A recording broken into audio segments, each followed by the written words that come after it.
এই যে ফারুকের কথাটা বলেছিলাম, এটা আমার কথা না। বগুড়াতে ওই দিন স্টেজে ওঠার আগে কওমি মাদ্রাসা গায়ক মহাতামিম উনি আমাকে মোটরসাইকেলে নিয়ে যাচ্ছিলেন স্টেজে দিনের বেলা। ওই সময় আমাকে ওঠার আগে বললেন যে কিছুক্ষণ আগে ফারুকি কট খেয়েছে আর আসিফ মাহমুদ স্যার ওই জায়গায় ইন হয়েছে। ওনার কথাটা আমি আসলে যাচাই করার সময় পাইনি, ওখানে আর 1.5-2 মিনিট পরে আমি স্টেজে এই জন্য বলে ফেলেছিলাম এটা ঠিক হয়নি। এরকম আরো যে তথ্যগুলো বিভ্রাটের কারণে যে যাচাই বাছাই না করে যেগুলো বলেছি ওগুলো আমি জাতির কাছে স্বীকার করছি, ক্ষমা চাচ্ছি। যখন মরণের বিছানায় পড়বে ফেরেশতারা তখন আসবে, দেখবে আপনি তাজ্জিব কিনা। কোরআনে কারিমে আমি পড়েছি সূরা নাহলের 32 নম্বর আয়াত। আল্লাহ পাক বলেন আল্লাযীনা তাতাওয়াফাহুমুল মালাইকাতু তাজ্জিবিনা ইয়াকুলুনা সালামুন আলাইকুম উদখুলুল জান্নাতা বিমা কুনতুম তা'মালুন। ফেরেশতা একজন দুইজন না, মালাইকা বহু বচন। এটা ফেরেশতা মণ্ডলী আসবে আপনার কাছে। তাজ্জিবিনা এই শব্দের ব্যাখ্যায় মুফাসসিরিন ইকরাম লিখেছেন এটা শুধু শরীরের পবিত্রতা না, শুধু দেহের পবিত্রতা না, শুধু এই পোশাকের পবিত্রতা না, চিন্তা ভাবনা বিশ্বাস এবং আকীদার পবিত্রতা করা লাগবে আপনার। দুঃখজনক হলেও সত্য, আমার যতটুকু লেখাপড়া আছে আমার এই জ্ঞান অনুযায়ী আমি যেটা দেখতে পাচ্ছি একটা মাজলুম দলের উপরে আকীদা এই শব্দটা নিয়ে জুলুম করা হচ্ছে, বিশেষ করে বাংলাদেশ এই দেশে। আমি অন্যান্য দেশে যে পাইনি, ভারতে গেছি বহু জায়গায় না এ শব্দ তারা তোলে না, পাকিস্তানে গেছি পাইনি, বিশ্বের অন্যান্য যত মুসলিম অমুসলিম দেশ আছে অনেকগুলো দেশে আল্লাহ আমাকে নিয়েছে। এই শব্দটা বাংলাদেশে কারা করাচ্ছে কেন করাচ্ছে আমি জানি না। আপনারা আকীদার প্রশ্ন তোলেন, এই শব্দ নিয়ে মানুষকে ভুলভাল বুঝিয়ে এদের উপর একটা জুলুম করছে। আকীদা যদি এদের খারাপ হবে এদের নিবন্ধন বাতিল হয়ে গেল কোন কারণে? এদের আকীদা তো ওইটা কোরআনে কারিমে আল্লাহ আন্নাল কুওয়াতা লিল্লাহি জামিআ দিয়েছেন, সব ক্ষমতার উৎসকে বাংলাদেশ জামাত ইসলামী। এটা রাজনৈতিক মঞ্চ না, কিন্তু একটা বিষয় পরিষ্কার করার জন্য বলছি। এই দলীয় গঠনতন্ত্রে এদের এই কথাটা লেখা ছিল যে ক্ষমতার উৎস জনগণ নয়, ক্ষমতার উৎসকে। এ কারণে জালেমরা তাদের নিবন্ধন বাতিল করে দিয়েছিল বিভিন্ন ক্রস দেখিয়ে। এটা যেহেতু জামাত ইসলামীর কথা না, এই কথাটা কার বলেন তো? বহু জায়গায় আল্লাহ ডাইরেক্ট ইনডাইরেক্ট দিয়েছেন, কুলিল্লাহুম্মা মালিকাল মুলক, ক্ষমতার উৎসকে। বারবার এই শব্দ বলছি কেন? কারণ এই দেশে এখনো পর্যন্ত অনেক মানুষের আকীদা চিন্তা ধারা বিশ্বাস ক্ষমতার উৎস আল্লাহ নয়, ক্ষমতার উৎস জনগণ। অথচ এটাতে একটা শিরক, হয়তো জেনে করছে না হয় না জেনে করছে। যারা জেনে না জেনে করছেন এখনই আপনার এই বিশ্বাস পাল্টাবেন, নয়তো আপনি শিরক করলে মুশরিক হয়ে মারা যাবেন। কথা বুঝতেছেন? আল্লাহ যেটা পারে ওটা অন্য কেউ পারে, এই বিশ্বাস করার নাম শিরক। আর শিরক যারা করে তারা মুশরিক। আপনি আমার সামনে নামাজ পড়ে রোজা রেখে হজ করে এসে দান সাদকা করে মসজিদের সভাপতি হয়ে জেনে হোক না জেনে হোক এই শিরক করার মাধ্যমে জাহান্নামী হয়ে যাবেন না, এটা আমরা হতে দেব না। যাদের আকীদা এইটা ছিল না যে ক্ষমতার উৎস জনগণ, এটা যারা বিশ্বাস করতো না, যারা বিশ্বাস করতো ক্ষমতার উৎস আল্লাহ, তাদেরকে যারা নিষিদ্ধ করেছিল মাত্র 5 দিনের ব্যবধানে আল্লাহ নিজে তাদেরকে নিষিদ্ধ করে দিয়েছে। তাদের একটা অঙ্গকে নিষিদ্ধ করা হয়েছে, তাদের এই অঙ্গ নিষিদ্ধ হওয়ার পেছনে 100 কারণ আছে। তাদেরকে বৈধতা দেওয়ার জন্য আজ যারা লাফাচ্ছেন, বিভিন্ন দরদ মাখা কথা বলছেন, আপনি একটা কারণ দেখাতে পারবেন যে তাদেরকে বৈধতা দেওয়া যায় না? আমার এই মোবাইলে আছে 100টা কারণ আমি দেখাতে পারবো। নিম্ন কারণ হচ্ছে তারা 100 মেয়েকে ধর্ষণ করার পরে মিষ্টি বিলিয়েছে। যাদেরকে নিষিদ্ধ করা হয়েছে এইটা তাদের জীবনে আছে না? এই কথা বলেন না কেন? যে 100টা মেয়েকে জাহাঙ্গীরনগর বিশ্ববিদ্যালয়ে ধর্ষণ করা হয়, ওগুলো হয় আমার মেয়ে না আমার বোন? এই কথা বলেন না কেন? এটা সর্বনিম্নটা গেল, বড়টা কোনটা? বড়টা তারা মুসলমান মনে করে, শিবির মনে করে বিশ্বজিৎকে মেরে ফেলেছে। আমার সাথে 3 বছর এক ঘরে ছিল সে ছেলেটা, শাওন। আমি বললাম, ভাই আপনি এই কাজ করলেন কি? ও কিছু বলে নাই? হ্যাঁ বলেছি। ওরে আমরা যখন কোপ দিচ্ছিলাম আমাকে বলেছে যে কিসের শিবির?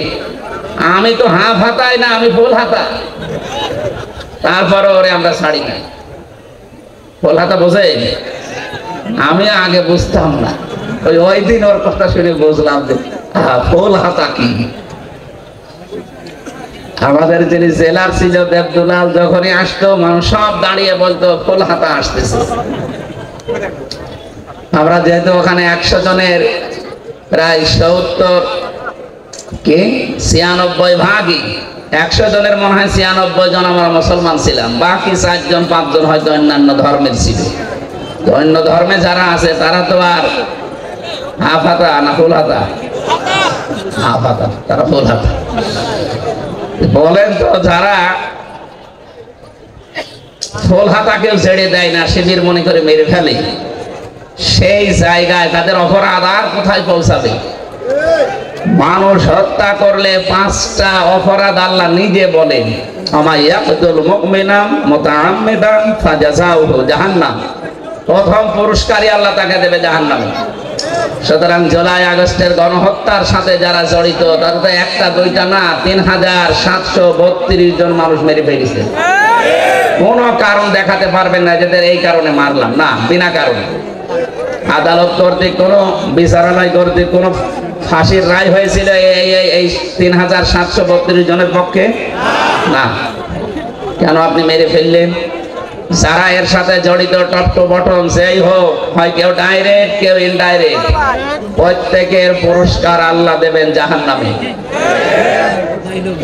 আমরা অনেকে এই মনে করে আসি যে যাবো না, 5 বছর থাকবো, জাহান্নামে যাওয়ার পর আবার বের করে দেবে। আল্লাহ পরের শব্দ দিয়েছেন খালিদান ফিহা, 2 দিন পরে বের হবে না, স্থায়ী ভাবে থাকা লাগবে।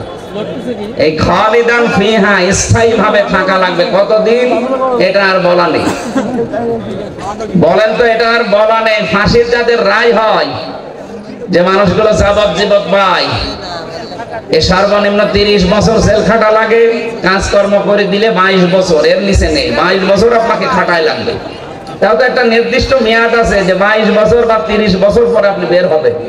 খালিদান ফিহার ভেতরে কিছুই নেই যে কবে আপনি বের হবেন। আরো কড়া কথা আছে এই খালিদান ফিহার পক্ষে, ইউরিদুনা আইয়াখরুজু মিনান নার ওয়া মা হুম বিখারিজিনা মিনহা ওয়া লাহুম আযাবুম মুকিম। এই মানুষগুলো চেষ্টা চালাবে বের হওয়ার জাহান্নামের আগুন থেকে। আল্লাহ আবার ফিরিয়ে দেবেন। শুধু ফিরিয়ে দেবেন এতটুকু আল্লাহ বলেননি, ওয়া লাহুম আযাবুম মুকিম, স্থায়ী আযাব দেবেন তাদের উপর। বের হওয়ার চেষ্টা করলে আযাব বেড়ে যাবে। আফামান হাক্কা আলাইহি কালিমাতুল আযাব আফা আনতা তুনকিযু মান ফিন নার। আমি আল্লাহ যাকে নির্ধারিত শাস্তি লিখে দিয়ে জাহান্নামে পাঠিয়ে দিয়েছি, হে নবী আপনি কি পারবেন ওকে জাহান্নামের আগুন থেকে বের করে নিয়ে আসতে? তার মানে এরকম অপরাধে যারা অপরাধী, বিশেষ করে 3টা, তার ভেতরে মানুষ হত্যা একটা, আরো 2টা আমি বাকি পরে বলবো। যারা মানুষ হত্যার সাথে জড়িত, সে যেই হোক, বিশ্বাস করেন কোরআনে কারীম জানাচ্ছে তাদেরকে স্থায়ী ভাবে জাহান্নামে থাকা লাগবে। কোন বাবা, কোন পীর সাহেব আপনাকে বাঁচাতে পারবে না। আল্লাহ এতটুকু যদি শেষ করে দিতেন, তাও তো আমরা আয়াতটা অন্তত এ পর্যন্ত বলে শেষ করতাম। এর পরের শব্দগুলো আরো কঠিন। আল্লাহ পাক বলেন, ওয়ালা আনাহু, আমি নিজে তাকে লানত দেব। আগাদিবাল্লাহু আলাইহি, আমি নিজে আল্লাহ তার উপরে রেগে থাকবো। ওয়া'আদ্দা লাহু আযাবাম মুহিনা, আযাবান আযীমা, যন্ত্রণাদায়ক শাস্তি আমি আল্লাহ তার জন্য রেডি করে রাখলাম। জোরে বলেন নাউযুবিল্লাহ। আমার আফসোস হয় তাদের জন্য যারা ইচ্ছাই হোক অনিচ্ছাই হোক এ মানুষ হত্যার সাথে যারা জড়িত ছিলেন। পৃথিবীর বিষয়টা বলছি এই কারণে, এখন এদের যদি বিচার করা না হয়, আগামীতে যারা চেয়ারে বসবে এরা আরো বেপরোয়া হবে। এই জন্য 165টার উপরে মামলা হয়েছে, যারা পালিয়ে গেছে 2 বোন একসাথে, তাদের নামে আমরা চাই যে ট্রাইব্যুনাল গঠন হয়েছে খুব তাড়াতাড়ি ডক্টর মোহাম্মদ ইউনূসের মাধ্যমে খুব তাড়াতাড়ি বিচারটা শেষ করেন। আগামী যারা দেশে আসবে ক্ষমতার চেয়ারে, তারা চিন্তা ভাবনা করে চেয়ার চালাবে। আর এটা যদি না হয়, এই হত্যা আপনি কিয়ামতের আগে আর বন্ধ করতে পারবেন না। কারণ মানুষ মনে করবে যে এরকম হয়। এই জন্য আমরা চাই দেশকে শান্তি, স্বস্তি, নিরাপত্তা দেওয়ার জন্য এদের বিচার খুব তাড়াতাড়ি করা হোক। কথা বলেন না কেন? যারা মানুষ হত্যার সাথে জড়িত ছিল না, তাদেরই হত্যার বিচার করে আপনি বিদায় করে দিলেন।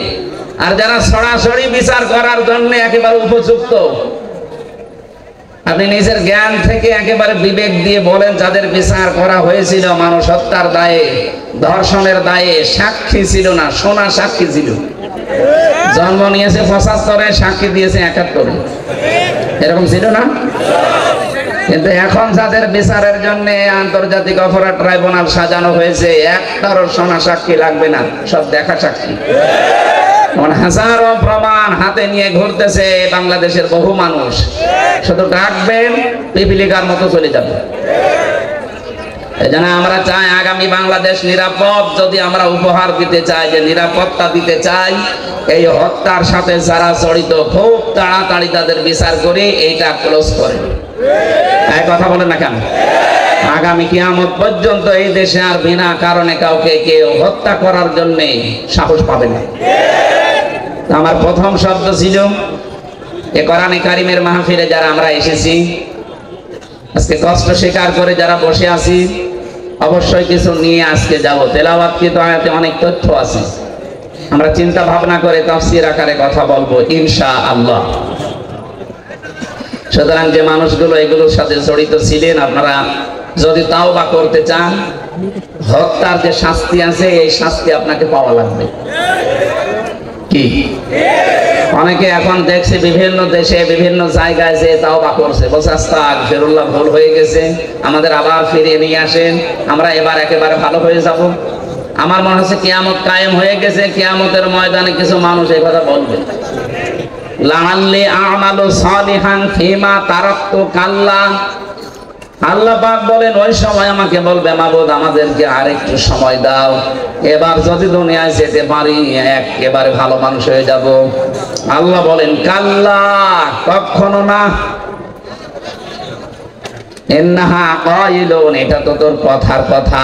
এরকম বহু কথা এই 15.5 বছরে বলেছিলি। এখন যারা বলছেন আমাদেরকে ফিরিয়ে নিয়ে আসেন, আমরা ভালো হয়ে যাব, এই কথা যে আপনারা বলবেন, এটা 1500 বছর আগে কোরআন জানিয়েছে। সুতরাং আপনার মুখের কথার কোনো বিশ্বাস নেই। আমরা চাই যে যে অপরাধের সাথে জড়িত তার শাস্তি হয়ে সে পবিত্র হোক। সুতরাং আস্তাগফিরুল্লাহ হবে না, অপরাধ যার কাছে ক্ষমা চাবেন তার কাছে। আর এর নিয়ম হচ্ছে, যার যে অপরাধ করে ক্ষতি করেছেন, ওই ক্ষতিপূরণ তাকে দেবেন, তার কাছে একেবারে বিনম্র হয়ে মাপ চাবেন। সে যদি মন থেকে ক্ষমা করে দেয়, আপনি এদেশের বৈধ নাগরিক। নয়তো আপনাকে বৈধতা দেওয়ার বুদ্ধি আমাদের কাছে নেই। সাহাবী একজন এসেছে, মহিলা, ডাক দিয়ে বলে, হে রাসূল, আমি জিনা করেছি, আপনি আমাকে মুক্ত করেন। নবীজি বলেন, এই কথা কাউকে বলবা না, যাও।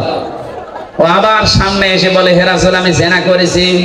নবীজি বললেন, এই কথা কাউকে বলবা না, যাও। ও আবার সামনে এসে বলে, হে রাসূল, আমি জিনা করেছি, আপনি আমারে মুক্ত করেন, এই পাপ থেকে আমি মুক্তি পেতে চাই। কারণ আমি কোরআনের আয়াত জানি, ওয়াল্লাযীনা লা ইয়াদউনা মা'আল্লাহি ইলাহান আখারা, ইলা আখির আয়াত। সূরা ফুরকানের 68 নম্বর আয়াতের প্রথম অংশে আছে, পৃথিবীতে যারা 3টা অপরাধ করবে, এদের শাস্তি আল্লাহ ডবল করে দেবে। 1 নম্বরে আল্লাহকে যারা ডাকে, পাশাপাশি অন্য কাউকে যারা ডাকে, যে 3টা পাপের শাস্তি আল্লাহ ডবল বললেন, ইদাফ লাহুল আযাব ইয়াউমাল কিয়ামাহ, কিয়ামতে আল্লাহ ডবল করে শাস্তি দেবেন। তার প্রথম পাপ, আল্লাহকে ডাকে, মা'আল্লাহি ইলাহান আখার, অন্য কাউকে তার সাথে জুড়ে দেয়। আর এটা বাংলাদেশে বেশি। যদিও রাজশাহী, খুলনা এ সমস্ত বিভাগগুলোতে এখনো অত জোরার ওভাবে শুরু হয়নি, এগুলো চট্টগ্রাম, সিলেট বিভাগে চলছে। ওরা দেখবেন আল্লাহকে ডাকে, কিছুক্ষণের পরে ইয়ালি বাবা, শাহ আলী বাবা, কেল্লা বাবা, ফতে বাবা। কোথায় পেয়েছেন আপনি? কিসের ফতে বাবা? রাসূলুল্লাহর নামেও জিকির করা জায়েজ নেই। নবীজির নামে শুধু দরুদ পড়া জায়েজ আছে, জিকির করা জায়েজ আছে কার নামে? আল্লাহ। আরো জোরে বলেন, ওয়ালিল্লাহিল আসমাউল হুসনা ফাদউহু বিহা ওয়া যারুল্লাযীনা ইলহিদুনা ফি আসমাই। সূরা আরাফের 180 নম্বর আয়াতের প্রথম অংশে আছে, আমার অনেক নাম আছে সুন্দর সুন্দর, যে নামে পারো ডাকো, কিন্তু সাবধান আমার নামকে ইলহাদ করবা না, পরিবর্তন করে দিবা না, আমার নামকে উলট পালট করে ডাকবা না। এই ঘোষণা কার? এটা রেকর্ড হচ্ছে, সারা দেশে কালকে যাবে। আমি সবাইকে সামনে নিয়ে বলছি, আজকে থেকে আল্লাহর সাথে অন্য কাউকে আপনি আর ডাকবেন না, সে যেই হোক। এতে যত বড় সুন্নি হোক, আপনাকে যদি বুঝ দেয় যে না এ বাবার মাধ্যমে ইসলাম পেয়েছি, এই জন্য ডাকা লাগবে, কিসের বাবা? পৃথিবীতে ইসলাম এসেছে যার মাধ্যমে, আমাদের নবী মুহাম্মদ রাসূলুল্লাহ, তার নামেও তো জিকির করা জায়েজ নেই। আর আপনার বাবা, কোরআনে কারিমে আল্লাহ নিজে জানালেন, আল্লাহর সাথে অন্য কাউকে যদি কেউ ডাকে তার শাস্তি হবে কয়টা? আরো জোরে। সুতরাং আমার যে তাহেরি ভাইয়ের মতো যেন আল্লাহ আল্লাহ করার পরে কেল্লা বাবা, ফতে বাবা বলো ডাকবে না, ভ্রান্ত ধারণায় আছে তারা। এখন যদি বলেন ওনারা আয়াত পড়েনি, আয়াত তো আমিও পড়েছি, উনি এইভাবে যদি বুঝতেন যে মাআল্লাহি ইলাহান আখারা, আল্লাহর সাথে অন্য কাউকে যারা ডাকবে তাদের শাস্তি হবে ডবল। যদি বানিয়ে বলি, যারা আলেম আছে বলেন তো। দ্বিতীয় নম্বর তো এতক্ষণ বললাম যে মানুষ হত্যা করলে তার শাস্তি ডবল হয়। 3 নম্বরে ওয়ালা ইয়াজনুন, জিনা করা যাবে না। জিনা আছে না নেই দেশে? এখন এই যে যারা ধরা পড়ছে, এগুলোর প্রকাশ্য ভিডিও, অডিও, জিনা সব প্রকাশ পেয়ে যাচ্ছে।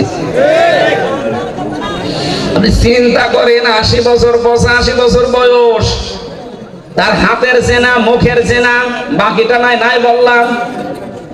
কোথায় নেমেছে তার চরিত্র বলেন তো?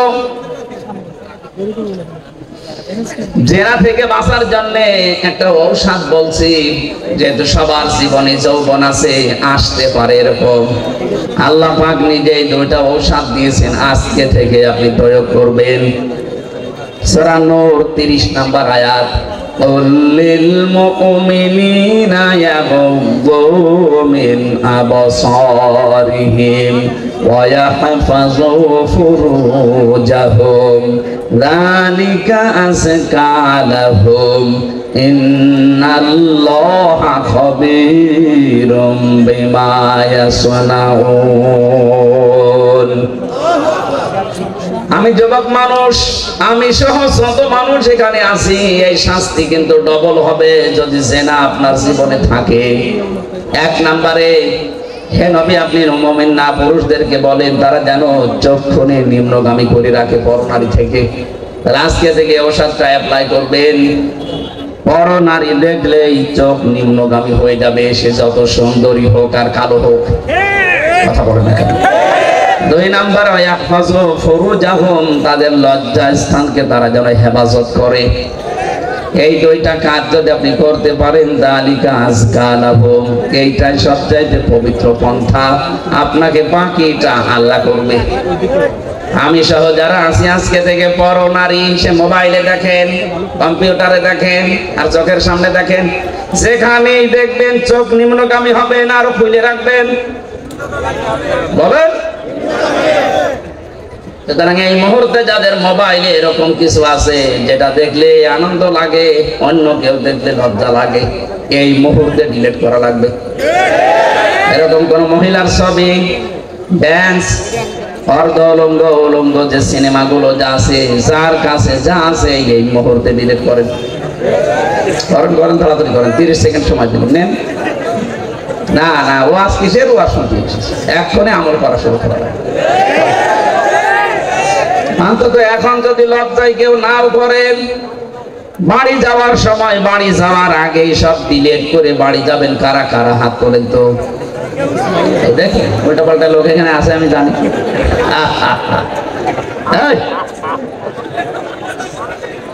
যারা আছে বাড়ি যাওয়ার আগে এগুলো শেষ করে যাবে। জেনা থেকে বাঁচা এটা আল্লাহর রহমত ছাড়া সম্ভব না, বিশেষ করে আমাদের যে জামানা চলছে এখন তো প্রত্যেকটা জায়গা জেনা দিয়ে পরিপূর্ণ করে দিয়েছে, বিশেষ করে 15.5 বছরে যা করেছিল। কথা বলেন ঠিক কিনা? জাতিকে আমাদের বাঁচাতে হবে। আমি বলছিলাম মেয়েটা ডাক দিয়ে বলে, হে রাসূল, আমি যেহেতু জেনা করে ফেলেছি, এখান থেকে যদি মুক্তি পেতে হয় তাহলে যে শাস্তি আছে আল্লাহর কোরআনের ওইটা প্রয়োগ করেন।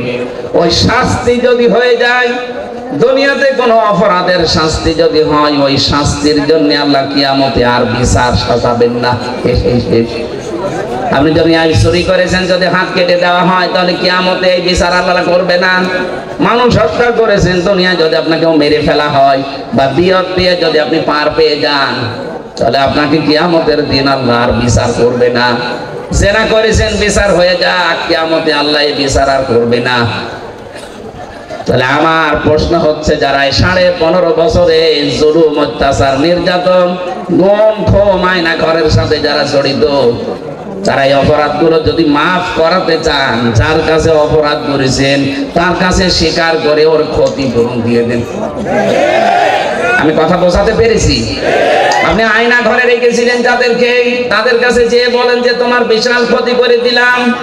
এই যে ব্যারিস্টার আরমান, আমার আজমি সহ আমি 14 বছরের মানুষ ওখানে দেখেছি আছে, কেউ 5 বছর, 7 বছর, 8 বছর, 10 বছর, 14 বছর করে আছে। এত বড় বড় নখ হয়ে গেছে, চুল দাড়ি গোপ, মনে হচ্ছে কেউ জঙ্গল থেকে বেরিয়ে আসতেছে। রিমান্ডে যখন আমার মাটির নিচে নিয়েছে তো কিছু মানুষকে দেখেছি এই নখ দিয়ে খুশিয়ে খুশিয়ে ওই দেওয়ালের সাথে মাটির নিচে লিখে রেখেছে, ভাই যদি কেউ বাইরে যেতে পারেন তো এই নাম্বারে জানাবেন যে আমি বেঁচে আছি। টের পাচ্ছি একটা মানুষ 10 বছর, 14 বছর জানে না যে কোন বছর চলছে, জানে না এটাতে কি মাস তাও তার জানা নেই, কি বার তাও জানে না, কয়টা বাজে তা তো জানে না, অথচ তার মাথার উপর দিয়ে গাড়ি ঘোড়া চলছে, মানুষ চলছে, হালকা আওয়াজ পাওয়া যেত। কি কঠিন ভয়ঙ্কর পরিস্থিতি, শুনলে আপনাদের ভয় লাগে। আর আমরা নিজে ফেস হয়েছিলাম মাত্র 10 দিন, আমি তাই পাগল হয়ে গেছি। আর একটা মানুষ 14 বছর আছে। আর আপনি এখন এই সমস্ত জিনিসের সাথে যারা জড়িত ছিল, ওরা যদি বলে আস্তাগফিরুল্লাহ, আপনি কি আল্লাহর কাছে দোষ করেছেন? আপনি দোষ করেছেন যার কাছে? এরকম বহু মানুষ এই 15 বছর আপনার কারণে ব্যবসা করতে পারে নাই। হ্যাঁ, কথা বলেন না কেন? 15টা বছর আপনি চাঁদাবাজি করেছেন, তার অর্থনীতি নষ্ট করে দিয়েছেন।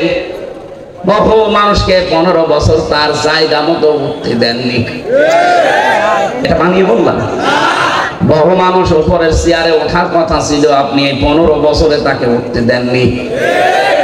আজ ডক্টর মোহাম্মদ ইউনূস চরিত্রবান মানুষ চাচ্ছে, চরিত্রবান মানুষ দেন, আমি বিভিন্ন জায়গায় বসাবো।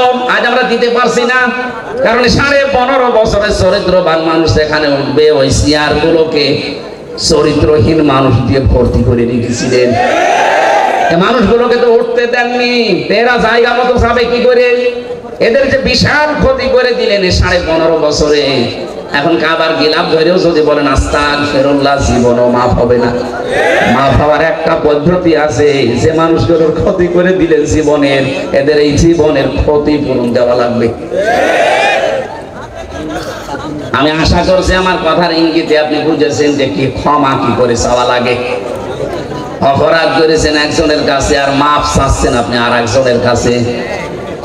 এক ওসি পেয়েছিলাম জেলখানায়, আমার বলছে হুজুর দেখেন তো আমার তওবাটা কেমন করে হয়ে গেল। কি সেই যে নির্বাচন কেন আমি বাইরে ছিলাম, আমার যে কনস্টেবল আছে, আমার যে এসআই আছে, এসআই আছে, দারোগা আছে, যা এদেরকে নিয়ে আমি আল্লাহর রাস্তায় ভোট কাটা আরম্ভ করলাম। রাত 12টার পর থেকে কোরআন শরীফ আমার সামনে এইভাবে বলছি। আমি ফাঁসির কন্ডেম সেলের ভেতরে আছি, উনি আমার সাথে দেখা করতে এই তাওবা শোনাচ্ছে যে আমি তাওবা করেছি, আমারটা কি হয়েছে। রাত 12:30টার পর থেকে আমরা আরম্ভ করলাম ফজরের আগ পর্যন্ত। আল্লাহর নামে ভোট কাটতে কাটতে ফজরের আজান দিয়ে দিল, সব কমপ্লিট করে বাক্স জায়গা মতো পাঠিয়ে দিলাম। এবার গোসল করলাম, ওযু করলাম, 2 রাকাত নফল নামাজ পড়ে বললাম আস্তাগফিরুল্লাহ। হুজুর আমারই তওবা হয়েছে না। আপনি তো আল্লাহর কাছে দোষ করেননি, আপনি দোষ করেছেন হামজার কাছে। এ মানুষটাকে এমপি বানাতে 3.5 লাখ থেকে 4 লাখ হামজার রায় লাগে। কথা বলছেন আর আপনি একা একা সব রায় দিয়ে দিলেন। আপনি যার জন্য দিয়েছিলেন সে তো পালিয়েছে, কিন্তু আপনার কি হবে? সবচেয়ে ভয়ঙ্কর কথা হচ্ছে আপনার এই 15.5 বছরের ভেতরে যারা ভোট দিতে পারে না এমন অনেক মানুষ মারা গেছে, তাদের কাছে আপনি মাপ চাবেন কি করে? সবচেয়ে ভয়ঙ্কর কথা। বেশি আছে যারা বাড়িতে বাড়িতে গিয়ে বললেন যে আপনার ভোট আমি দিয়েছিলাম, আপনি কিছু মনে করেন না, অন্তত এক একটা ভোট দিতে পারেননি, 10,000 করে টাকা দেবো, তাও তো সে মাফ করে দিতে পারে। কিন্তু যারা মরে গেল কবরে আছে তাদের কাছে আপনি মাপ চাবেন কি করে বলেন? এটা বিশাল ক্ষতি করে ফেললেন। এই ক্ষতিপূরণ আপনি কিভাবে তুলবেন বলেন তো? এরকম ক্ষতি দেশে অনেকের হয়নি। মাপ নাই চাওয়া চাই জীবিত মানুষের কাছে, মরে গেছে মাপ চাবেন কি করে? কি করলেন বলেন আপনি? এখন নিজের কি ক্ষতি করলেন? এরকম ক্ষতি যেন সামনে কেউ আর না করেন। অনেকে এরকম ক্ষতি করার জন্য মশালে বসে আছে যে দাঁড়ান থালা হাতে আগে পায়। এই জন্যই তো বিচার ব্যবস্থায় যারা আছে শক্ত হওয়ার জন্য আহ্বান জানাচ্ছি। এমন বিচার করবেন আন্তর্জাতিক অপরাধ ট্রাইব্যুনালে, কিয়ামতের আগে যেন কেউ আটকে ওঠে মানুষ। তাছাড়া এটা বন্ধ হবে না। কথা বুঝতেছেন? আমার কথার সারাংশ এই মেয়েটা যেমন অপরাধ করার পরে, অনুশোচনা করার পরে বিচার নিজে নিয়ে এরপরে মারা গেছে, তার তওবা কবুল হয়েছে। আমরা চাই 15.5 বছরে যে অপরাধ করেছে, আপনি তো জানেন কি করেছে। আপনার গরমের খোঁচায় কত মানুষের উপরে চেয়ারে উঠতে পারে না, এর নিচে নেমে গেছে। তার কি ক্ষতি করে দিলেন বলেন? অথচ আপনি জানতেন যে সব যোগ্যতা আছে। বিশ্ববিদ্যালয়ে যারা ফার্স্ট ক্লাস ফার্স্ট হয় তাদেরকে শিক্ষক হিসেবে রেখে দেয়, শুধু আপনার কলমের কারণে হয়নি। এটা বিশাল ক্ষতি সারা দেশে। যারা দায়িত্বে ছিল 1628টা চেয়ারে, এগুলো সব জালেম। বিশেষ করে 1628টা চেয়ারে যারা ছিল এগুলোর প্রত্যেকটা জালেম। আর কিয়ামতে এদের বিরুদ্ধে মামলা দেবে আল্লাহ নিজে। কারণ জালেমের বিরুদ্ধে মামলা হামজার না। আমিরে জামাত বলছে আমরা সত্যিকারের অপরাধীদের শাস্তি চাই, উনি সাধারণ ক্ষমা ঘোষণা করুক। আমরা যদি কিছু নাও বলি, জালেমদের বিরুদ্ধে মামলা সরাসরি দেবে কে?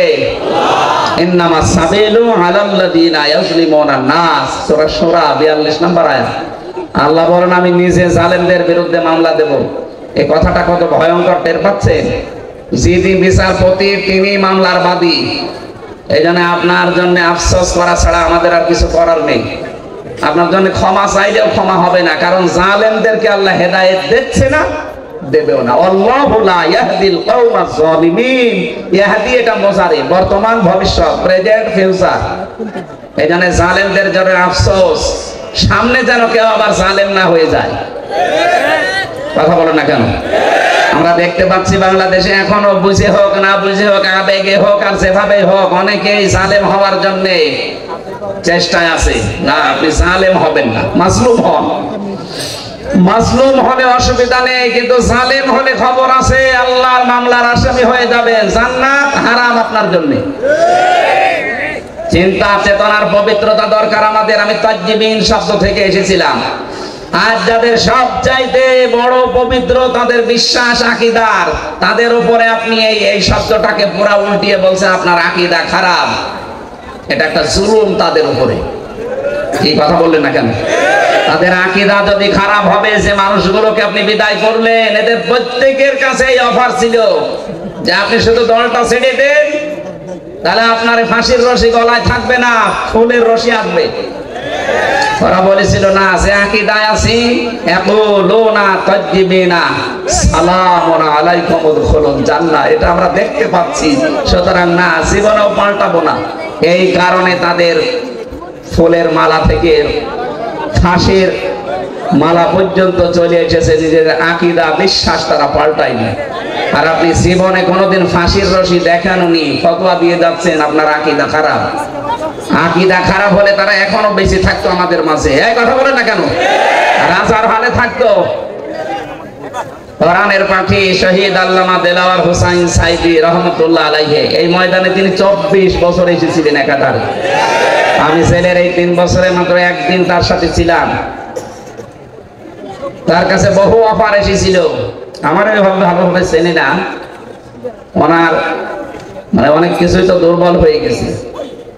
আমি যখন কাছে গিয়ে বলতাম, হুজুর আমারে চেনেন, আমি হামজা।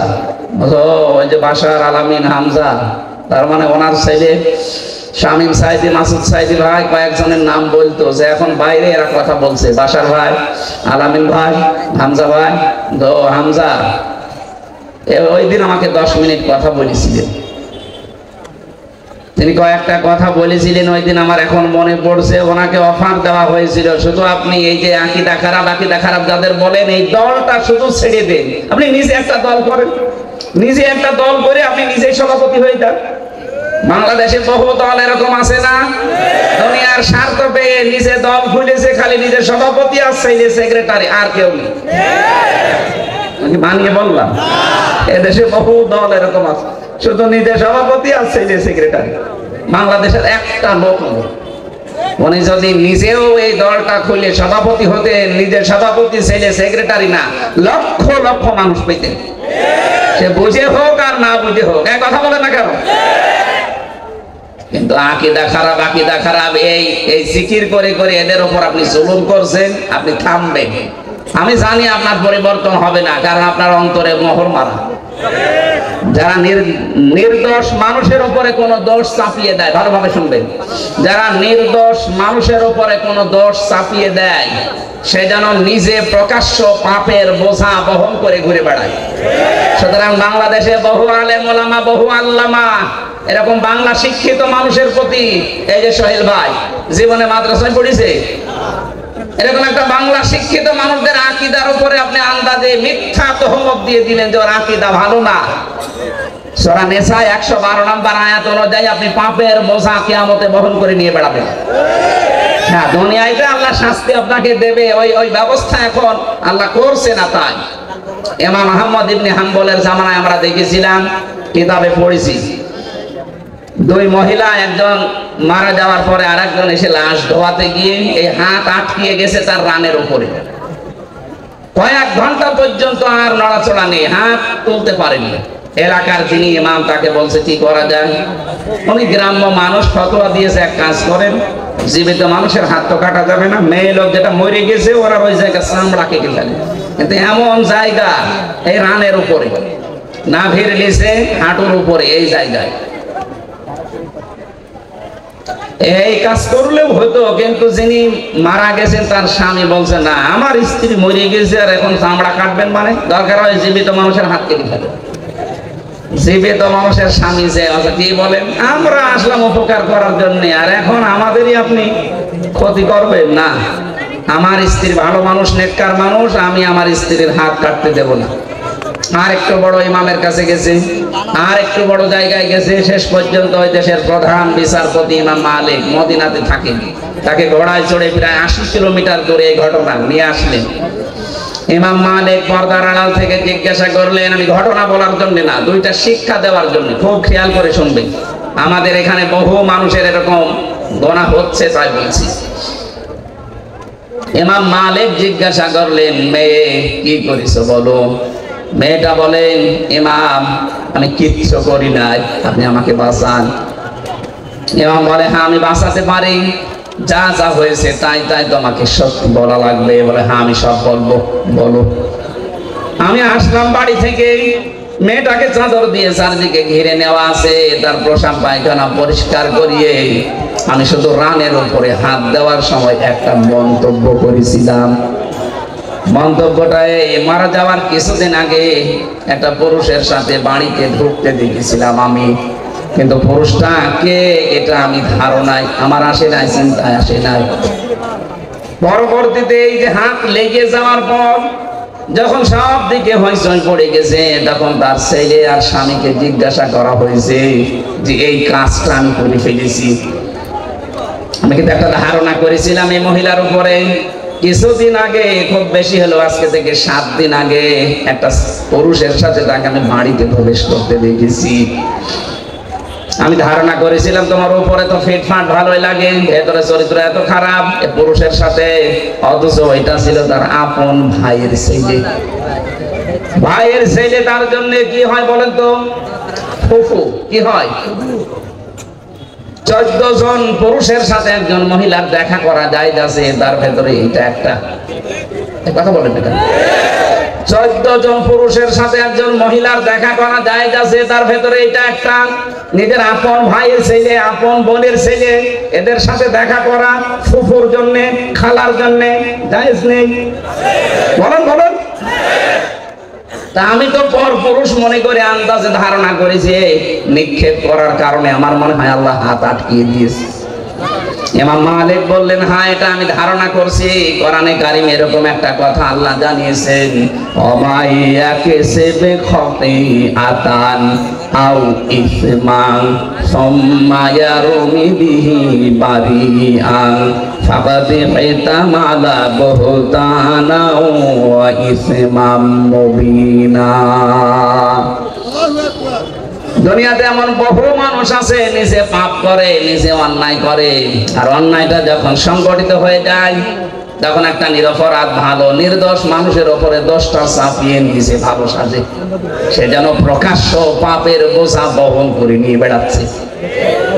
আমার তো আয়াত পড়ার পরে মনে হচ্ছে বাংলাদেশে বিশেষ করে 15.5 বছরে বহু মানুষ এই আয়াতের সাথে 100 ভাগ মিলে যাচ্ছে।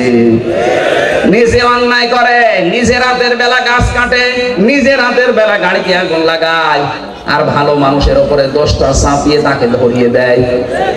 কথা বলে না কেন?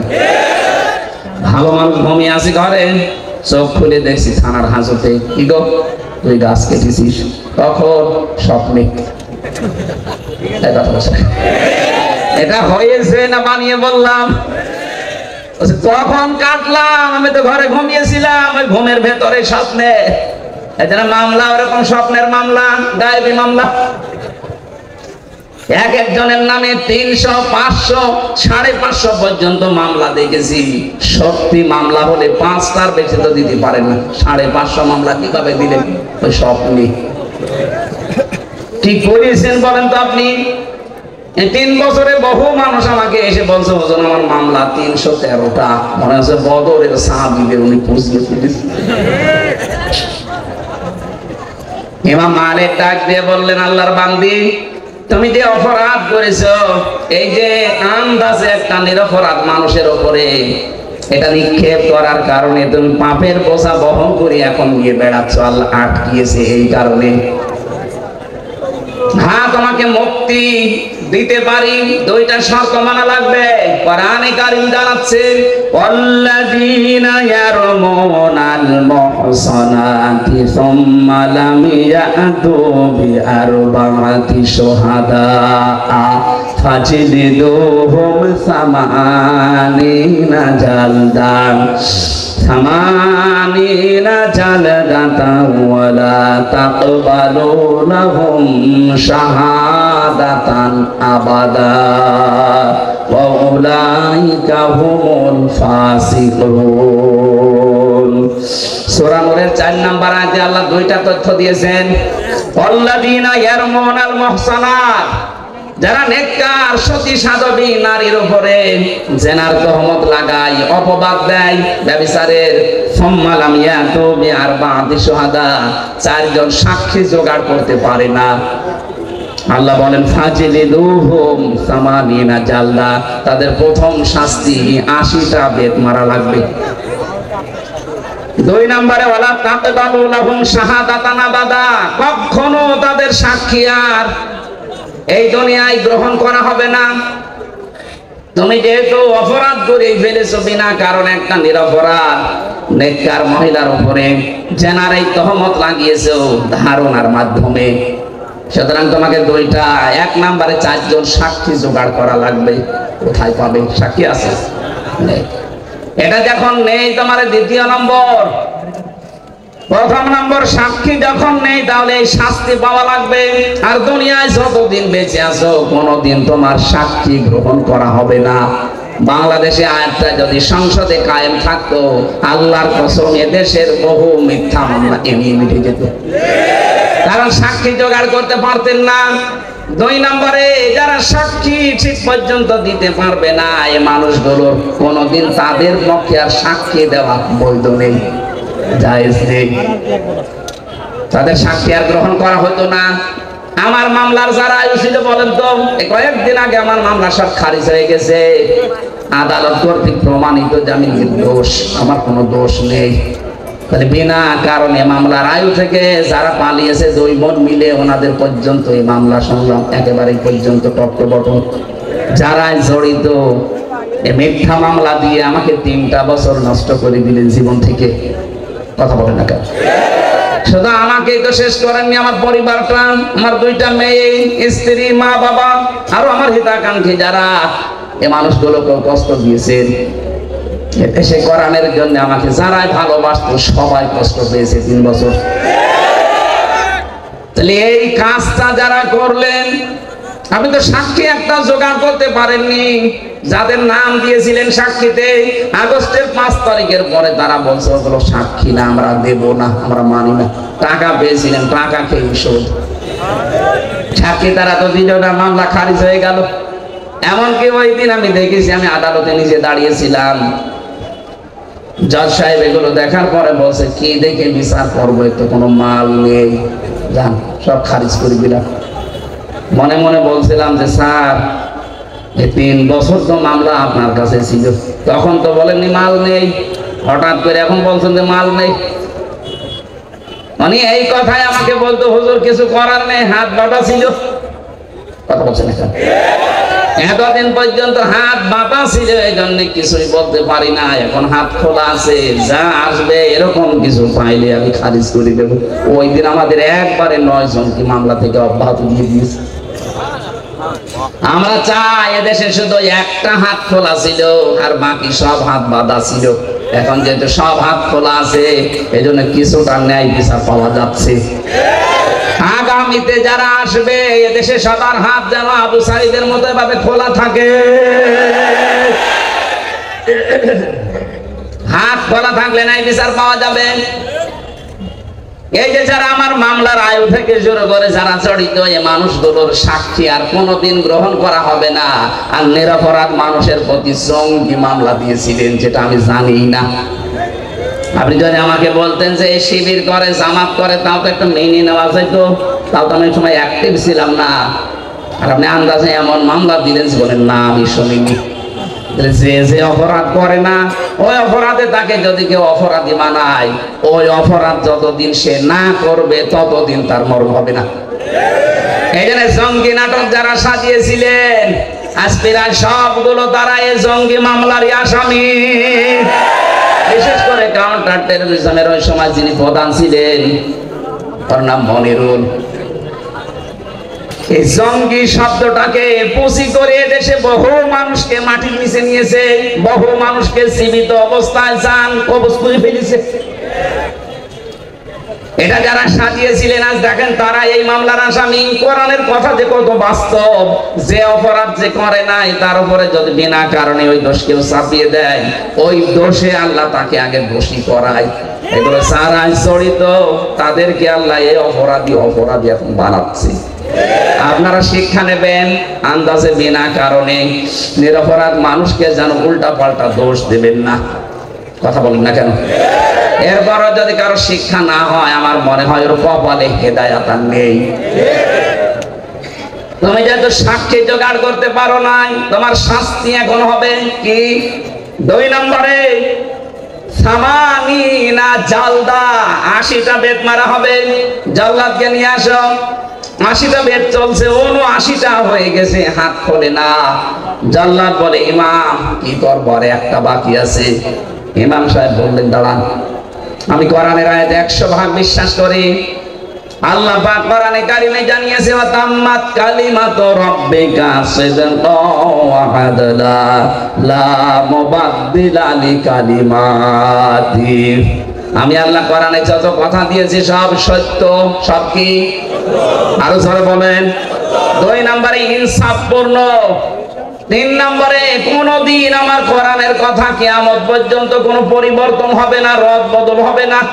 80টা তো দিয়েছি সামানিনা জালদা, জীবনও তো হবে না। 79টা হয়েছে, আর একটা বাকি আছে। ঠিক আছে মারো। আর একটা যখন মারা হয়েছে সঙ্গে সঙ্গে হাত ফুটে গেছে। আমি কি বোঝাতে চাইলাম বলেন তো? আন্দাজে একজনের উপরে বিনা কারণে দোষ চাপিয়ে দেবেন আর মনে করছেন আমার তো কিছুই হচ্ছে না।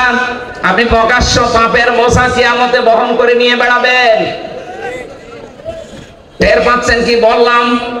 এরপরও যদি আপনার বিবেকের এই দরজা না খোলে, কি কি দিয়ে আঘাত করলে খুলবে বলেন? আমরা সাবধান হব এখান থেকে।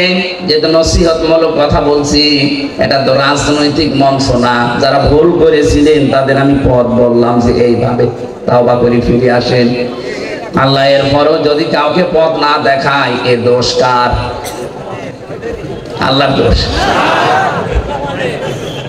কোরআনে কারীম জানিয়েছে, ইয়া আইয়ুহাল্লাযীনা আমানু ইজতানিবু কাসীরাম মিনাজ যান্নি ইন্না বা'দাজ যান্নি ইসমুন ওয়া লা তাজাসসাসু ওয়া লা ইয়াগতাব বা'দুকুম বা'দা আইয়ুহিব্বু আহাদুকুম আইয়াকুলা লাহমা আখিহি মাইতান ফাকারিহতুমু ইলা আখিরি আয়াত। হে পৃথিবীর মানুষেরা, যারা ঈমানের দাবি করো তাদেরকে বলছি, আন্দাজে ধারণা করা থেকে বিরত থাকবা। আর এইটা করে করে আমাদের জীবনটাই 15.5 বছরে বিষিয়ে তুলেছিল। আন্দাজে ধারণা করত। এ ধারণা করা যে গোনার কাজ। তোমরা একে অন্যের পেছনে লেগে থাকবা না, এর কথা ওর কাছে লাগাবা না। এই যে দোষ চর্চা করা, মানুষের পেছনে লেগে থাকা, ফেসবুকে দেখতে পাচ্ছি এটা নিয়ে যুদ্ধ চলছে। এটা বন্ধ হওয়া দরকার। আপনি এমন এমন মানুষের পেছনে আন্দাজে দোষ চর্চা করেন, লেগে থাকেন, জানেন ওই লোকটার ভেতরের অবস্থা জানেন। আন্দাজে একটা মিথ্যা যে ছড়িয়ে দিলেন, আপনার কারণে ওর সম্মান নষ্ট হয়। কথা বলেন না কেন? এটা ফেসবুকে আজ দেখতে পাওয়া যাচ্ছে না? আন্দাজে একজন মানুষের পেছনে এমন লাগা লাগে মনে হয় ও সব জানে, অথচ পেটে বোম মারবে ও কিছু বলতে পারবে না। আশা করছে এই গোনা থেকে আপনি মুক্ত হবেন এক্ষুনি। সঠিক না জেনে আন্দাজে কোনো কথা বলবেন না। আমি এর আগে কিছু বলে ফেলেছিলাম, আমি তওবা করে নিয়েছি। না, আমি মিথ্যা বলিনি, আমি ভুল তথ্য মিস্টেক হওয়ার কারণে বলে ফেলেছিলাম। তাও আমার নিজের কথা না, আমাকে বলা হয়েছিল, আমি যাচাই না করে বলেছিলাম। এখানে যাচাই না করে বললে যে ক্ষতি হয়ে যায়, এটা আমি টের পেয়েছি। এই যে ফারুকের কথাটা বলেছিলাম, এটা আমার কথা না। বগুড়াতে ওই দিন স্টেজে ওঠার আগে কওমি মাদ্রাসায় এক মহাতামিম, উনি আমাকে মোটরসাইকেলে নিয়ে যাচ্ছিলেন স্টেজে দিনের বেলা। ওই সময় আমাকে ওঠার আগে বললেন যে কিছুক্ষণ আগে ফারুকি কট খেয়েছে আর আসিফ মাহমুদ স্যার ওই জায়গায় ইন হয়েছে। ওনার কথাটা আমি আসলে যাচাই করার সময় পাইনি। ওখানে আর 1.5-2 মিনিট পরে আমি স্টেজে, এই জন্য বলে ফেলেছিলাম এটা ঠিক হয়নি। এরকম আরো যে তথ্যগুলো বিভ্রাটের কারণে যে যাচাই বাছাই না করে যেগুলো বলেছি, ওগুলো আমি জাতির কাছে স্বীকার করছি, ক্ষমা চাচ্ছি। বাকি যেগুলো কোরআন হাদিস থেকে তথ্য দিয়েছি, একটা তথ্য আমার জানা মতে অন্তত ভুল হয়নি। জেনারেল কিছু কথা হয়তো গড়মিল হতে পারে, মিথ্যা না, মিস্টেক হতে পারে। মিথ্যা আমি বলিনি কোনো তথ্য। কোরআনে কারীম তো প্রশ্নই আসে না, হাদিসেরও প্রশ্ন আসে না। জেনারেল যে কথা, বাংলা কথা কিছু বলা হয়, এর ভেতরে হয়তো যাদের কাছে শুনেছি এই মানুষগুলো ওই রকম গ্রহণযোগ্যতা সম্পন্ন মানুষ না। এই জন্য আমি জাতির কাছে এটা রেকর্ড হচ্ছে। ভুল করলে স্বীকার করা এটা দোষের কিছু না। এই কথা বলেন না কেন? এটা আমি কোরআনের পাখির কাছে শেষ শব্দ শুনেছিলাম যে ভুল কিছু করলে স্বীকার করবা, এর দ্বারা সম্মান আরো বাড়বে। কিন্তু আমাদের চরিত্র, বাংলাদেশের মানুষের ভুল করলে স্বীকার করা তো দূরের কথা, আরো বৃদ্ধি বাড়ে। এই কথা বলেন না কেন? এখনো পর্যন্ত যারা এই 5 আগস্টের সাথে জড়িত, এত বড় গণহত্যার সাথে, এখনো অনেকে স্বীকার করতে রাজি না। স্বীকার করেন, আপনি অনুশোচনা করেন, অনুতপ্ত হয়ে বলেন যে না, ভুল হয়ে গেছে, শাস্তি যা আছে দেন। তাহলে শাস্তি যা আছে, 165টা মামলা হয়েছে। আমার 2 মামলায় যদি 3 বছর হয়, 165টা মামলা তখন তো মিথ্যা ছিল, আর আপনার জেনুইন মামলা। কথা বলেন না কেন? ডক্টর ইউনূস কয়েকদিন আগে ঘোষণা দেয়নি যে শুধু 5 আগস্টের বিচার না, 2006 থেকে 28শে অক্টোবর থেকে শুরু করে 24-এর 5 আগস্ট পর্যন্ত যা হয়েছে সব বিচার আমরা করব। আর আমরা মামলা আমরা দেখতে পাচ্ছি এইভাবে মামলা হয়েছে। সুতরাং 165টা মামলার যদি 1.5 বছর করে শাস্তি হয়, কতদিন হতে পারে আপনি বলেন? আমার মনে হয় আপনি কবরে চলে যাবেন, এরপরে আবার জীবিত হবেন, পরে আবার কবরে যাবেন। আমি মকিম গাছিকে পেয়েছিলাম জেলখানায়, বললাম ভাই কয় বছর আপনার জেল? বলছে 160 বছর।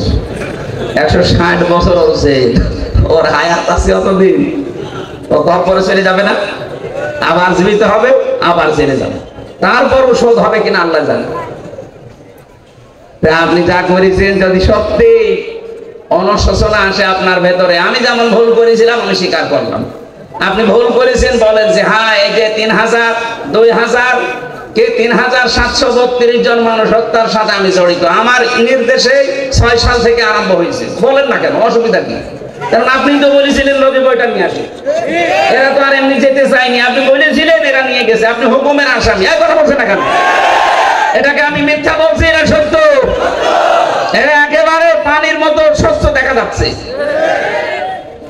এক হিন্দু ড্রাইভারকে পেয়েছিলাম ওই 7 সালে 6 সালের ঘটনার পরে, এখান থেকে যাচ্ছিলাম সিরাজগঞ্জ গোল চত্বর থেকে, মাহফিল ছিল আমার এই যে রায়গঞ্জ না রায়পুর আছে এখানে ছিল, ওনারা মোটর সাইকেলে দিয়ে গেল এই মোড়ে, তখন বাসে আসতাম, তখন কেবল দাখিল পরীক্ষা দিয়ে আলেনে পড়িয়েছে, ওই ছোটখাটো মিলাদ পড়তাম, আমারে নিয়ে বাসে তুলে দিল, বাসের গাড়ির ড্রাইভার এই যে নাটোর রোডে এই বনপাড়ার এই রোডে যাওয়ার সময় রাস্তার মাঝে একটা কুকুর মরিয়ে পড়ে আছে, কুকুরের উপর দিয়ে না দিয়ে বান দিয়ে দিই, গাড়ি ঝাঁকি দিয়েছে, ড্রাইভারকে বললাম আপনি এমন করলেন, এখনই তো উল্টিয়েছি। আমার বসে দেখছেন একটা কুকুর মরিয়ে পড়ে আছে, আমি আবার ডবল করে চাকা দেবো, আমার বিবেক নেই। আমি বললাম আরে ভাই তো মরা কুকুর, একে মেরে ফেললে কি আর না মারলে কি? ড্রাইভার আমার দিকে ঘুরে বলছো হুজুর আপনি কি আসলে হুজুর নাকি বেশ ধরেছে? আপনি কেমন হুজুর? দেখছেন যে একটা মরা কুকুর পড়ে আছে, আমি ডবল করে গাড়ির চাকা চালাবো, আমার বিবেক নেই? হ্যাঁ। আপনার নাম কি? সুব্রত। তোমার নাম শুনে বললাম ওর ইমান নেই, কিন্তু বিবেক আছে, কথা বলছে না কেন? ওর গায়ে থাবা দিয়ে বলেছিলাম যে ভাই আপনার ইমান নেই কিন্তু আপনার বিবেক আছে, যে মরা জিনিস আপনি আর ডবল করে মারলেন না। অথচ গত বছরে, এটা 7 সাল, গত বছরে 6 সালের অক্টোবরের 28 তারিখে আমার জসিম ভাইকে ওরা মেরে ফেলার পরে লাশের উপরে ড্যান্স দিয়েছে। এদেরকে মানুষ বলা যায়? এখনো পর্যন্ত যারা বলছেন না কি হয়েছে কি হয়েছে, আপনার উপরে তো হয়নি। ওই জসিম যদি আপনার বাবা হইতো আপনি টের পেতেন। কথা বলেন না কেন? যার কাছে যে অপরাধ আমরা করি তার কাছে যে স্বীকার করব, অনুশোচনা করব, অনুতপ্ত হব, এটা আমাদের আদি পিতা করেছিলেন, এই জন্য সে মাপ পেয়েছে। শয়তান করে না, এই জন্য সে মাপ পায় না। হযরত আদম আলাইহিস সালাম বলেছিলেন রব্বানা যালামনা আনফুসানা, হে আল্লাহ আমার ভুল হয়ে গেছে, আমি জুলুম করে ফেলেছি, তুমি যদি আমার উপরে রহমত নাজিল না করো, আমাকে যদি মাফ না করো, তাহলে আমি ক্ষতিগ্রস্ত হয়ে যাব। অন্যায় করার পরে স্বীকার করা, আফসোস করা, অনুশোচনা করা, অনুতপ্ত হওয়া, এটা আদম আলাইহিস সালামের খাসিয়ত। কথা বলেন না কেন? আর অন্যায় করার পরে স্বীকার না করে আর্গুমেন্ট পেশ করা শয়তানের খাসিয়ত। ও বলেছিল আনা খায়রুম মিনহু খালাকতানি মিন নার ওয়া খালাকতাহু মিন তিন, যে আমি একে সেজদা দেব মানে আমি আগুনের তৈরি আর ওটা মাটির তৈরি, আমার ভেতরে পাওয়ার আছে, শক্তি আছে, আমি সব জ্বালিয়ে দিতে পারি, আর ওটা মাটি উপরে থাকে, তো ক্ষমতাই নেই। শয়তান অহংকার করেছিল ক্ষমতার পাওয়ারে, কিসে বলেন বলেন? শয়তান যদি ক্ষমতার অহংকার করার কারণে আল্লাহর কাছে 2টা জিনিস থেকে চির বঞ্চিত হয়েছে। 1 নম্বরে শয়তান কোনোদিন ক্ষমা পাবে না, 2 নম্বরে শয়তান কোনোদিন জান্নাত পাবে না। এই 15.5 বছরে যারা ক্ষমতার দম্ভ দেখিয়েছে, যারা ক্ষমতার দম্ভ দেখিয়েছিলেন, বলেন তো এই শয়তানের সাথে মিলে যাচ্ছে কিনা? আমি কোরআনে কারিমে একটা আয়াত পেয়েছি, আল্লাহ পাক বলেন ফাতিলকা বুয়ুতুহুম খাওয়ায়াতাম বিমা যালামু, আল্লাহ যেন হাত দিয়ে দেখাচ্ছে, হে নবী ওই যে ওই ঘরের দিকে তাকান, ফাতিলকা বুয়ুতুহুম খাওয়ায়াতাম বিমা যালামু ইন্না ফি যালিকা লাআয়াতান লিকাওমি ইয়ালামুন, এটা সূরা নামলের ভেতরে আছে 52 নম্বর আয়াত। আপনি একটু তাকান না কেন? আমি হাত দিয়ে দেখাচ্ছি, ওই যে ওই ঘর, যে ঘরে বসে জালেমরা দুর্বিসন্ধি করত।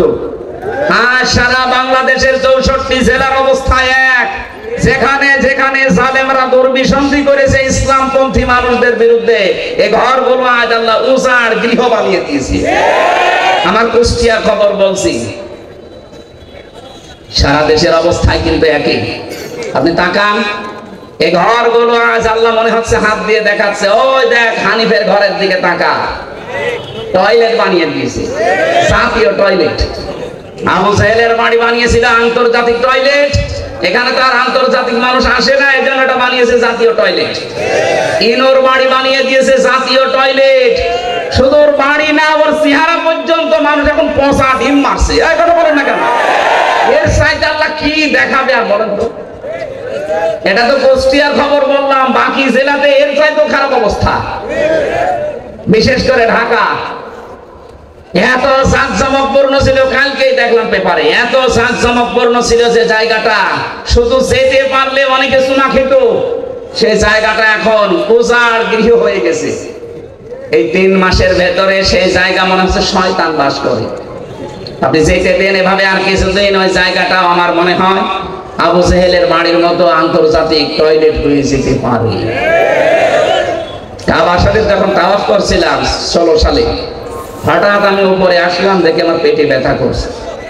এক পুলিশকে ডাক দিয়ে বললাম, ভাই আমি তো এতক্ষণ ভালোই ছিলাম, আমার নিজের ভাষা না, ওর ভাষা নেই, এখন আমার পেটে ব্যথা করছে, কারণ কি? পুলিশ আমারে বলছে, ইয়া হাজিউল হজ্জাত আইনা বিলাদুকা। ও হাজি, দেশ কোথায়? যে তুমি বাংলাদেশ থেকে এসেছি। আমার বলছে, আপনি জানেন না এটা কোন জায়গা? না তো।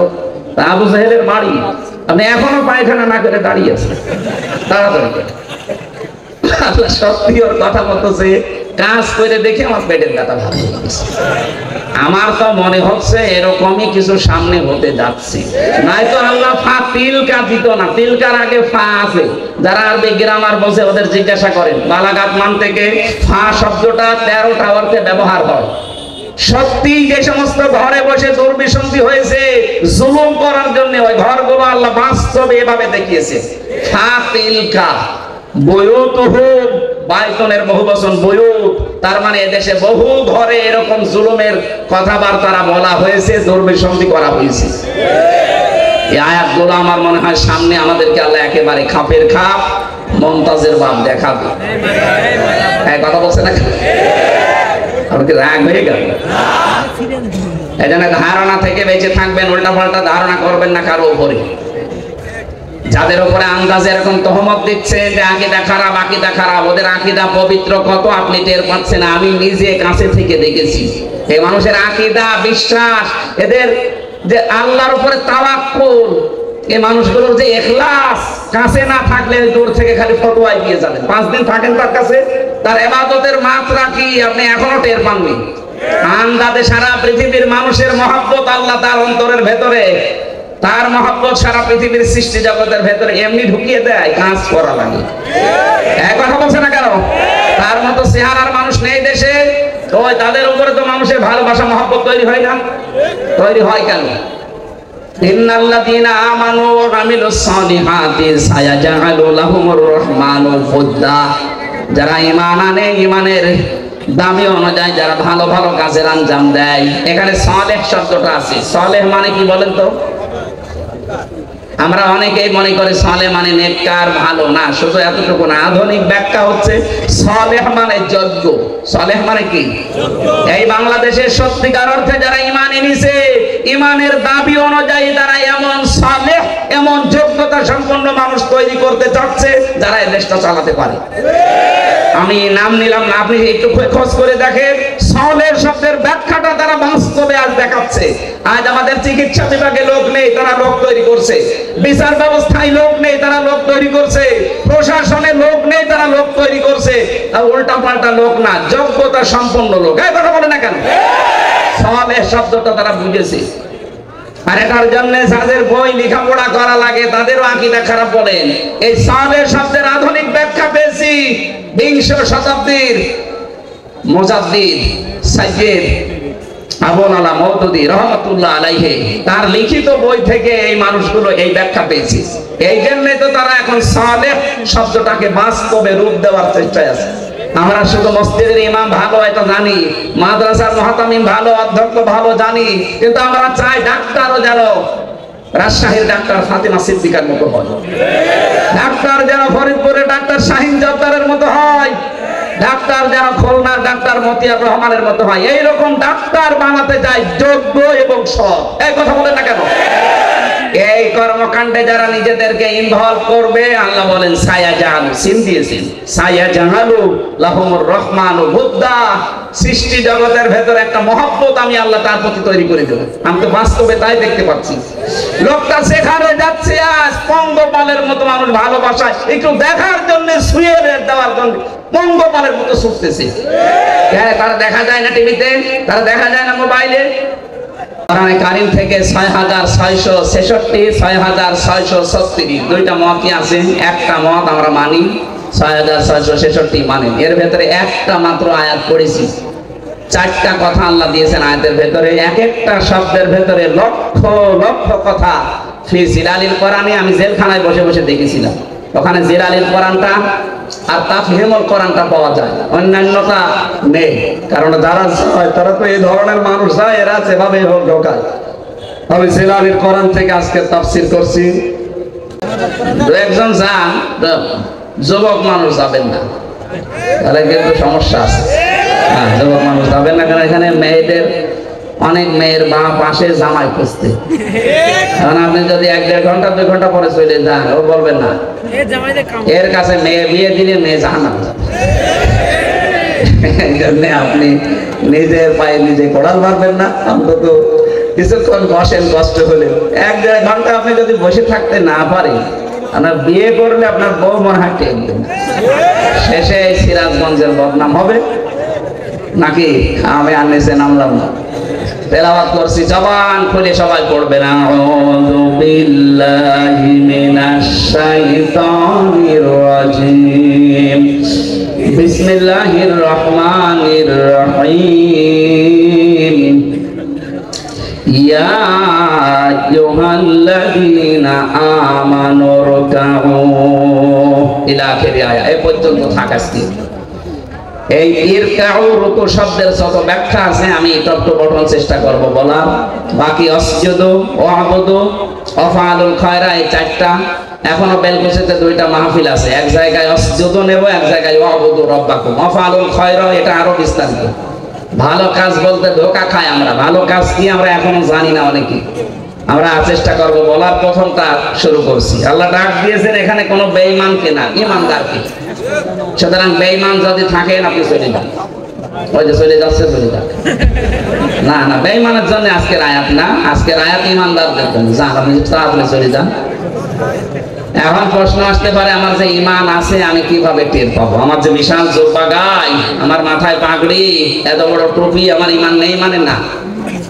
ঈমান আছে কিনা সাহাবী প্রশ্ন করলো।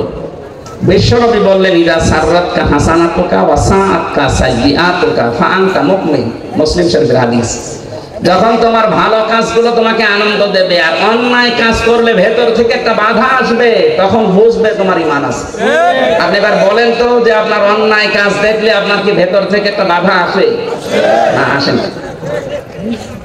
যাদের মোবাইলে বললাম উল্টাপাল্টা সিনেমা আছে, নভেল নাটক আছে, থিয়েটার আছে, যাদের উল্টাপাল্টা ছবি আছে, নিজে দেখলে আনন্দ লাগে, এই মুরব্বী দেখলে আপনার লজ্জা লাগে। এইরকম জিনিস থাকার পরেও আপনার মনে বাধা দেয় না, তাহলে আপনার ঈমান থাকবে কি করে? বলেন না কেন? এই জন্য বলছে বাড়ি যাওয়ার আগে দয়া করে ডিলিট করে দিন। আর এই নিয়ত করে যান যে যতদিন বেঁচে আছি যেটা দেখা যায় চোখ দিয়ে, আমি মরে গেলেও দেখবো না। এক কথা বলেন না কেন? এটা শুধু আপনার, আমার দরকার নেই। আমি সহ যারাই আছি অন্তত এই গোনা থেকে, চোখের এই গোনা থেকে আমরা আজকে মোবাইলটাকে পবিত্র রাখি। আমার এর ভেতরে আন্তর্জাতিক স্কলার যারা, বিশেষ করে ডক্টর নোমান আলী খান, ডক্টর জাকির নাইক, আর আমার খুব বাংলাদেশের সাইয়্যেদ কামাল উদ্দিন জাফরি হাফিজাহুল্লাহ, ওনার লেকচার আছে। বাকিটা আমার মেয়ের কয়েকটা ছবি আছে, অন্য কিছু আর নেই। আর আপনার মোবাইলে খালি পরিমণির ছবি। এরকম মোবাইল দেশে নেই, বাড়ি যাওয়ার আগে ডিলিট করে দেন। ভালো কাজ যাদের আনন্দ লাগে না, অন্যায় দেখলে যাদের ভেতর থেকে একটা বাধা আসে না, ওর সোব্বা যত বড় হোক, ও যত বেলা জিকির করুক, ওর ঈমান নেই। আমি আশা করি এই ছোট্ট কথা আপনি বুঝে ফেলেছেন। এবার আল্লাহ ঈমানদারকে ডাক দিয়ে ঘোষণা দিচ্ছেন, ইরকাউ, রুকু করো। রুকু করো এই শব্দ বললে আমরা বুঝি এভাবে মাথা ঝোঁকানো না। রুকু শব্দের প্রধান অর্থ দুইটা। কোরআনে কারিমে এটা 42-43 নাম্বার আয়াত সূরা বাকারা আছে, ওয়া আকিমুস সালাতা ওয়া আতুজ যাকাতা ওয়ারকাউ মা'আর রাকিঈন। আল্লাহ পাক বলেন নামাজ কায়েম করো, সম্পদ থাকলে যাকাত আদায় করো, আর রুকুকারীদের সাথে রুকু করো। তার মানে জামাতে হাজির হয়ে নামাজ পড়ো। এখানে রুকু মানে জামাতে হাজির হয়ে নামাজ পড়া, এক নাম্বার। দ্বিতীয় নাম্বার আমি পেয়েছি, এটা আছে সূরা মুমিনুনের ভেতরে। কোন মানুষ যদি রুকু সত্যি করে না, সূরা জুমারের ভেতরে আছে 53, 54, 55 নাম্বার আয়াত। কোন মানুষ যদি সত্যি রুকু করতে চায়, অবশ্যই সে মানুষের উচিত এই যে রুকু করলেন নামাজের জন্য, রুকু করার জন্য দাঁড়িয়ে গেলেন যে কাতারবদ্ধ হয়ে, ওয়ারকাউ মা'আর রাকিঈন, রুকুকারীদের সাথে রুকু করো জামাতবদ্ধ হয়ে, এই কাজটা করো। একা রুকু করার চাইতে জামাতে রুকু করলে 27 গুণ সওয়াব বেশি হয়। কয় গুণ? এই 27টা পয়েন্ট ওখানে লেখা আছে। আপনি এখানে আল্লাহর একটা বিধান মাত্র পালন করবেন, রুকু। কি পালন করবেন? এই রুকুটা পালন করার জন্য যখন দাঁড়িয়েছেন কাতারবদ্ধ হয়ে, একবারের জন্য মনের ভেতরে চিন্তা আসে যে আমার দুই দিকেই দাঁড়াবে জামাত ইসলাম। যদি বিএনপি, আওয়ামী লীগ, জাতীয় পার্টি, চরমনার কেউ দাঁড়ায়, আর আমি পেছনে দিয়ে দেব, আসে মনের ভেতরে আসে? এখানে তো আসে না। এই শিক্ষাটা আপনার ব্যক্তি, পরিবার, সমাজ, রাষ্ট্রে নিয়ে যাওয়া লাগবে। এখানে আল্লাহর একটা বিধান পালন করার জন্য যেমন সবাই এক হয়ে গেছি, এখান থেকে বের হয়েছে 27টা সওয়াব এমনি দেবে না, 27 গুণ সওয়াব এমনি পাওয়া যাবে না। 27টা শিক্ষা আল্লাহ দিতে চান। এই 27টা শিক্ষা আমার পরিবারের, সমাজে, রাষ্ট্রে আমি মিলাবো, এর নাম রুকু।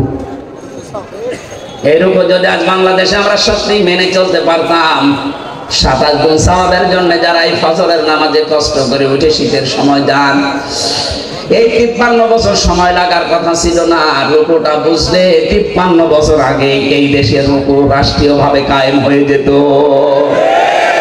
ওইটাই চাই আমরা।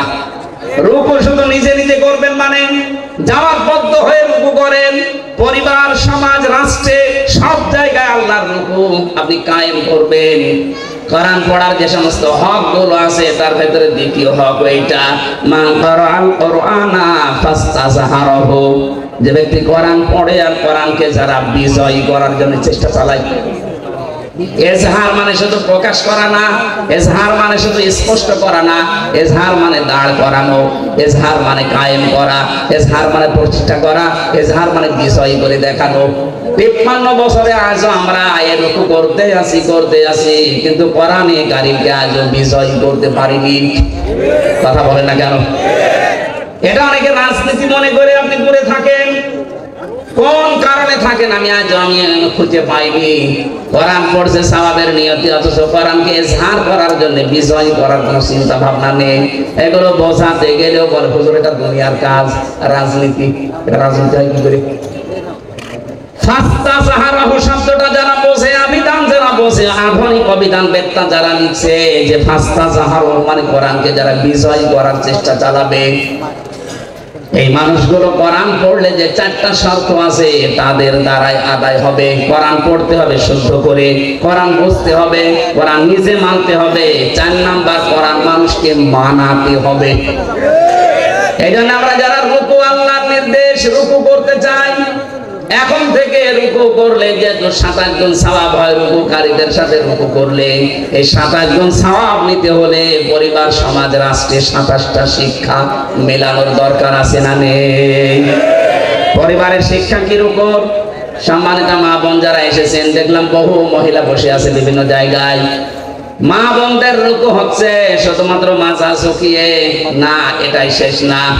আপনি 4টা কাজ করবেন দুনিয়াতে, নামাজ পড়া, রোজা রাখা, আর কালো বোরকা পরলেই মনে করছেন আমি জান্নাত পেয়ে গেছি, জীবনও না। নেককার সৎ যোগ্য মহিলা জান্নাতের জন্য যোগ্যতা সম্পন্ন হওয়ার জন্য 4টা কাজ করা লাগবে। তিরমিজি শরীফ। 1 নম্বরে ইদা নাজারা ইলাইহা সাররাতুহু, যখন আপনার স্বামী বাইরে থেকে এসে আপনার দিকে তাকাবে, স্বামীকে আনন্দ দেবেন। কথা বুঝতেছেন? এই শব্দটা আজ বাংলাদেশে নেই। স্বামী বাইরে থেকে এসে পরিবারে আনন্দ পায় না, এই জন্যই বাধ্য হয়ে পরকীয়া প্রেম করে। এরা যে পায় না, পরকীয়া প্রেম করে। সম্মানিত মা বোনেরা, কার স্বামী জি বলেছে আপনি শুনতে পেয়েছেন? আজকে থেকে একটু বাড়িয়ে দেবেন আদরটা। 2 নম্বরে ওয়াইদা গাবা আনহা হাফিজাতুহু, স্বামী যখন বাইরে যাবে তখন স্বামীর সম্পদ, স্বামীর সন্তান, নিজের ইজ্জত, সতীত্ব, নিজের লজ্জা স্থান, শরীর, এগুলো হেফাজত করে রাখবেন। অথচ অধিকাংশ মেয়েরা এখন স্বামী বাইরে গেলে দিন পায়। কথা বলে না কেন? মেয়েরা মোবাইলেও যদি কথা বলে, কোন ধাঁচে কথা বলবে আল্লাহ কোরআনে দিয়েছেন। সূরা আহজাবের 32 নম্বর আয়াতে আছে, ইয়া নিসান নাবিয়্যি লাসতুন্না কাআহাদিন মিনান নিসাই ইনিত্তাকাইতুন্না ফালা তাখদা'না বিল কওলি ফায়াতমা'আল্লাযী ফী কলবিহি মারাদু ওয়া কুলনা কাওলাম মা'রুফা। এটা তাফসীরে খাজেনে আছে। আমি যা বলছি অধিকাংশ ফি জিলালিল কোরআন থেকে, আর এইটা আছে তাফসীরে খাজেনে। আল্লাহ ডাক দিয়েছেন, হে নবীর স্ত্রীরা, পর্দার আড়াল থেকে, তখন নাই পর্দার আড়াল থেকে, কিন্তু এখন অর্থ হবে মোবাইলে, ফ্যাক্সে, ফোনে। যদি আপনি ফোনে কারোর সাথে কথা বলেন, কথা বলবেন সত্য কথা, মিথ্যা বলবেন না, কিন্তু ভাষা হবে রুক্ষ সূক্ষ্ম, গরম দিয়ে এমন ভাবে কথা বলবেন ওই পারে যে আছে ওর মনের ভেতরে যদি গুড়ও থাকে ওই এমনি তওবা করে নেবে। কথা বলে না কেন?